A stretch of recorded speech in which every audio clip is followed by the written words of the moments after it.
ദൈവത്തിന് സ്തുതി. പ്രഭാതകിരണത്തിലേക്ക് സ്നേഹവന്ദനം. ഭാഗം 1578. ഇന്ന് ഏപ്രിൽ മാസം 26 117 ദിവസത്തിലെത്തി. വിശുദ്ധനായ മത്തായി ശ്ലീഹായുടെ സുവിശേഷം 7 അധ്യായം അതിന്റെ 21 മുതലുള്ള തിരുവചനങ്ങൾ. യേശുവാണ് പറഞ്ഞു തുടങ്ങുന്നത്. അതും നമ്മളോടാണ്. യേശുവിനെ അറിയുന്ന, യേശുവിനു വേണ്ടി ജീവിതം ഒഴിഞ്ഞുവെച്ച, യേശുവിനു വേണ്ടി എന്തൊക്കെയോ കാര്യമായി പ്രയത്നിക്കുന്ന ഒരു കൂട്ടം മനുഷ്യരെ കുറിച്ചാണ് യേശു പറയുന്നത്. ആ മനുഷ്യർ യേശുവിന്റെ ഒപ്പം ഉണ്ടായിരുന്നു.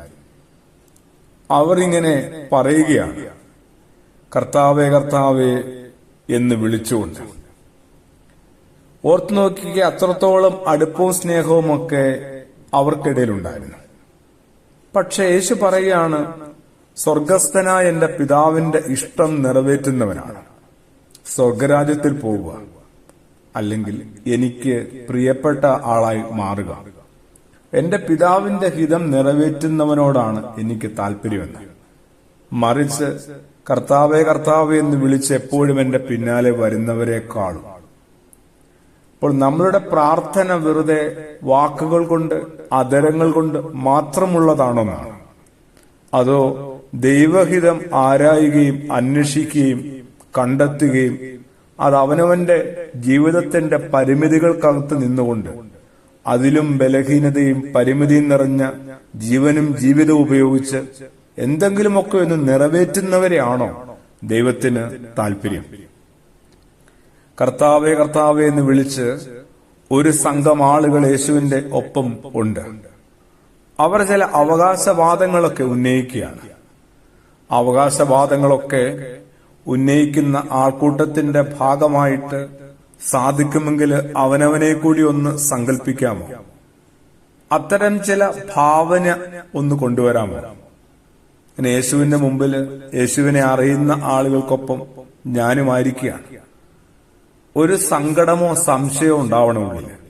തിരിച്ചെന്നെ യേശുവിനെ അറിയാമോ എന്ന്, എന്നെ യേശു തിരിച്ചറിയുമോ എന്ന്. അങ്ങനെ തിരിച്ചറിയാൻ പാകത്തിന് ഞങ്ങൾക്കിടയിൽ പൊതുവായിട്ട് എന്തുണ്ടെന്ന്. രണ്ടാളുകൾക്കിടയിലെ ബന്ധം ആഴപ്പെടുന്നത് അവർക്കിടയിൽ പൊതുവായിട്ട് എന്തെങ്കിലും ഉണ്ടാകുമ്പോഴാണ്. അത്തരം എന്തെങ്കിലും ഓർമ്മ, അത്തരം എന്തെങ്കിലും സ്നേഹ അനുഭവങ്ങള്, അത്തരം എന്തെങ്കിലുമൊക്കെ കാര്യഗൗരവമുള്ള വിചാരങ്ങൾ അങ്ങനെ യേശുവുമായിട്ടുണ്ടോ? അപ്പോൾ നമ്മളിങ്ങനെ കർത്താവേ കർത്താവേ എന്ന് വിളിച്ച് വെറുതെ വാഗൊണ്ട് ചില അഭ്യാസങ്ങൾ നടത്തിപ്പോകുന്ന ഭക്തരായിട്ട് മാറുകയാണ്. ജീവിതം കൊണ്ട് യേശുവിനെ തൊടുന്നില്ല, അയൽവത്തത്ത് പോലും എത്തുന്നില്ല. എത്ര അകലത്തിലാണ് ഓരോരുത്തരും.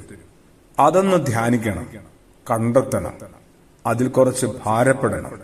പതിയെ യേശുവിലേക്ക് മടങ്ങിയെത്തണം. പ്രാർത്ഥനയോടുകൂടി. ആമേൻ.